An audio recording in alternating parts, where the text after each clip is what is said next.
आज जो आपको ये तरीका बताने जा रहे हैं, अगर आपके साथ भी कभी इस तरह का फर्जीवाड़ा हुआ होगा या होगा तो आप आसानी से उसको जो है उस पे ये एक्शन ले सकते हैं। अब ये जो है आपका कानूनी अधिकार है, कानून में ऐसा प्रावधान है, लेकिन समझना ये होगा कि इसके लिए आपको क्या करना होगा।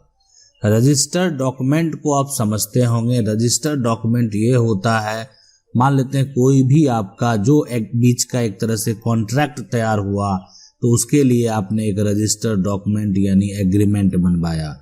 पहला ये भी बहुत तरह के रजिस्टर्ड डॉक्यूमेंट होते हैं, जैसे सेल डीड हो गया, गिफ्ट डीड भी है, वो भी एक तरह का जो होगा वो रजिस्टर्ड डॉक्यूमेंट के अंतर्गत आएगा।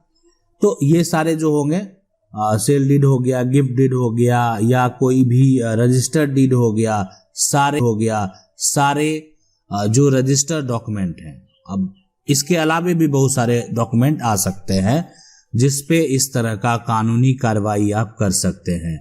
आज बात कर रहे हैं स्पेसिफिक रिलीफ एक्ट के बारे में, और इसमें जो धारा 31 है, धारा 32 है और धारा 33 है, तीनों के बारे में आपको जरूर बताएंगे और तीनों आपके लिए बेहद ही महत्वपूर्ण है। अब देखें मामला यहाँ पे जैसे सिविल कोर्ट, तो इसका मतलब ये हो गया कि सिर्फ इसका जो अधिकार है, ठीक है, सिर्फ इसका जो अधिकार है वो सिविल कोर्ट को है, ठीक है।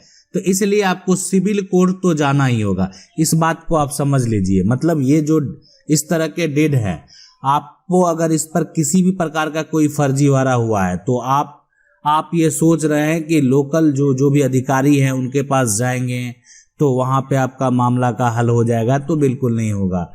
ये जो काम है इसके तहत जो एक्शन लिया जाएगा वो तो जो आपका मामला होगा, जिस आधार का मामला होगा, जिस टाइप का विवाद होगा, उसको देखते हुए लिया जाएगा, लेकिन इसको कैंसिल करने का जो अधिकार है वो सिविल कोर्ट को है। तो इसलिए आपको सिविल न्यायालय तो जाना होगा। अब सवाल होता है कि यहाँ पे जो स्पेसिफिक रिलीफ एक्ट है ये है क्या।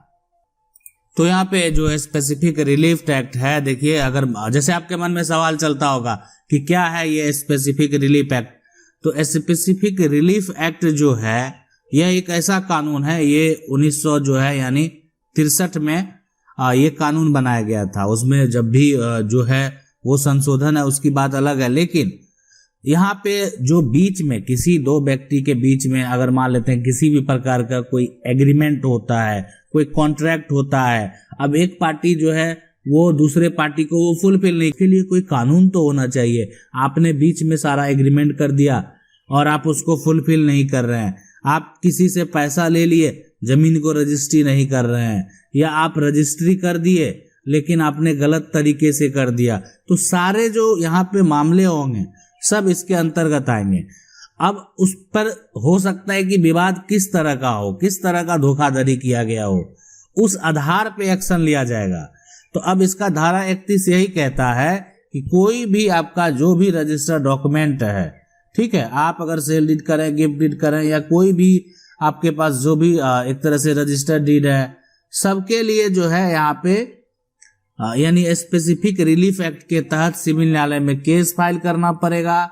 और इसका धारा 31 में ऐसा प्रावधान है कि जब कोई भी डीड जो है को अगर मान लेते हैं उसको लगता है कोर्ट के द्वारा, ठीक है, कि ये सही के द्वारा, ठीक है, कि ये सही तरीके से नहीं किया गया है, यानी जो किया है उसको बेचने का अधिकार नहीं था। मान लेते हैं किसी को बेचने का अधिकार नहीं है, फिर भी वो आपकी संपत्ति को बेच देता है, ठीक है, तो ऐसा तो नहीं कि बेच दिया तो उसकी बिक्री हो गई, अब उसको कैंसिल नहीं करा सकते हैं। बिल्कुल करा सकते हैं, ऐसा प्रावधान है। आप सिविल कोर्ट में केस फाइल करके, और स्पेसिफिक रिलीफ एक्ट का धारा 31 ये कहता है कि आप जो है उसका कैंसिल करा सकते हैं। उसमें क्या होता है कि जब आपका आदेश जारी होगा उसके बाद जो आपकी डिग्री की कॉपी है वो रजिस्ट्रार के ऑफिस में जो है वो भेजा जाएगा, है ना, और भेजने के बाद जहां रजिस्ट्रेशन हुआ, उसका रजिस्ट्री हुआ, वहां से वो कैंसिल हो जाएगा। ये डॉक्यूमेंट सिर्फ कैंसिल हो जाने से, सिर्फ इस डॉक्यूमेंट को कैंसिल करने से नहीं होगा। जहां पे ये रजिस्टर बाद में हो सकता है उसका ये निकाल ले, तो इसीलिए जहां पे वो उसका रजिस्ट्रेशन हुआ है वहां पे उसको जो है कैंसल कर दिया जाता है। तो इसलिए रजिस्ट्री ऑफिस के रिकॉर्ड से दोबारा वो अगर नकल निकालेगा तो उसको वो नहीं निकलेगा। तो ये बेहद जरूरी होता है करना। ठीक है, अब यहाँ पे सवाल ये होता है कि जो इसका धारा 32 है ये क्या कहता होगा। यहाँ पे तो ठीक है, फर्जीवाड़ा हुआ, धोखा हुआ, बेचने का अधिकार नहीं था, तो कोर्ट जाके कैंसिल करा लेंगे। अब सवाल उठता है कि दो भाई का बीच का जो प्रॉपर्टी है ना, एक भाई का नाम है मोहन और दूसरे भाई का नाम है रोहन, लेकिन बड़े भाई ने है ना पूरी ये जो प्रॉपर्टी है उसको बेच देते हैं बड़े भाई के द्वारा। अब ये इनके मान लेते हैं दोनों भाई के नाम से हो, दोनों के या तो पिता के नाम से संपत्ति हो, लेकिन किया गया पूरा संपत्ति मोहन के द्वारा बेच दिया गया।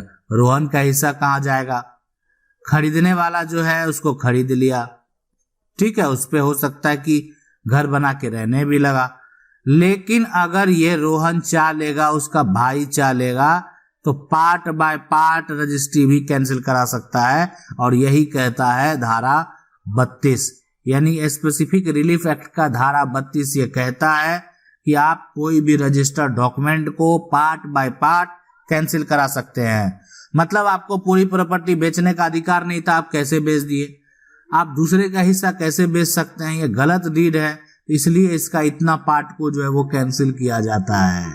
तो इसीलिए अगर मान लेते हैं आप ऐसा करते हैं, कल अगर आपका भाई चाह ले तो आपका जो भी रजिस्ट्री डॉक्यूमेंट है उसका पार्ट बाय पार्ट कैंसिल करा सकता है।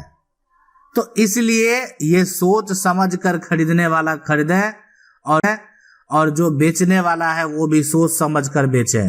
जब वो चीज आपको कानूनी तरीके से निकाल ही लेगा तो क्या फायदा? ठीक है, तो इसीलिए यहाँ पर भी आदेश जारी होगा। आदेश जारी होने के बाद यहाँ पे पूरा जो रजिस्टर्ड डीड है वो कैंसिल नहीं होगा। यहाँ पे ये रजिस्टर्ड डीड जो है वो आधा, इसलिए कि रोहन का जो हिस्सा है सिर्फ वो पार्ट कैंसिल होगा।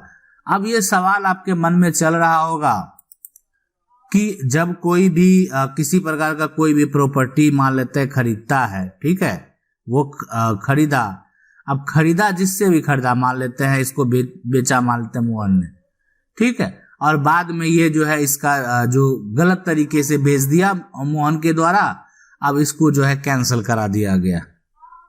तो क्या प्रावधान है?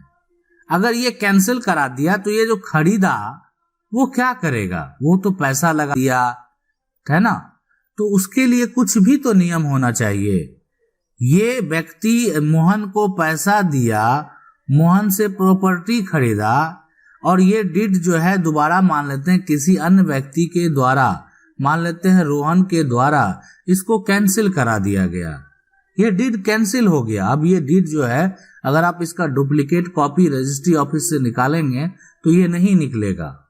तो अब ये अगर कैंसिल हो गया तो इसमें खरीदार जो है वो क्या करे? देखिए, इसीलिए जो है ये है धारा 33 जो आप देख रहे हैं, ये इसी के लिए है, खरीदार के लिए, कि अगर आप खरीदे हैं तो आपको अब क्या करना है।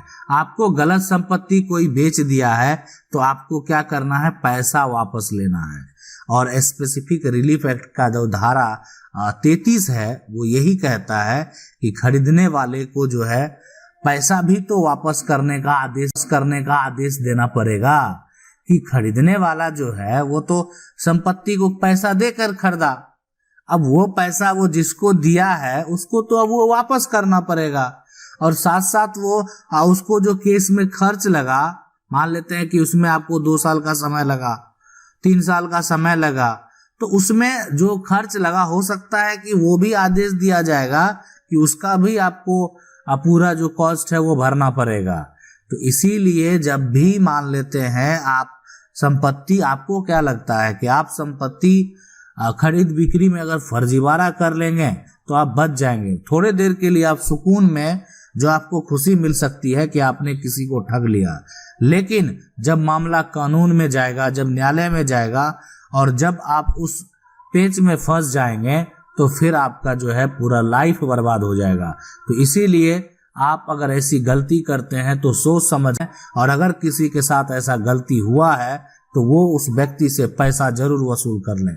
इसीलिए कि आपको आज ये नियम समझ में आ गया होगा कि कैसे आप कैंसिल करा सकते हैं और कैसे आप पैसे वसूल कर सकते हैं। और भी आगे जो है आने वाले वीडियो में हम आपको इसको डिटेल से बताने का प्रयास करेंगे। वीडियो अच्छा लगा वीडियो को लाइक जरूर कर दें। चैनल को पहली बार देख रहे हैं सब्सक्राइब करके जो बेल आइकन है उसको जरूर दबा लें। मिलते हैं अगले वीडियो में, तब तक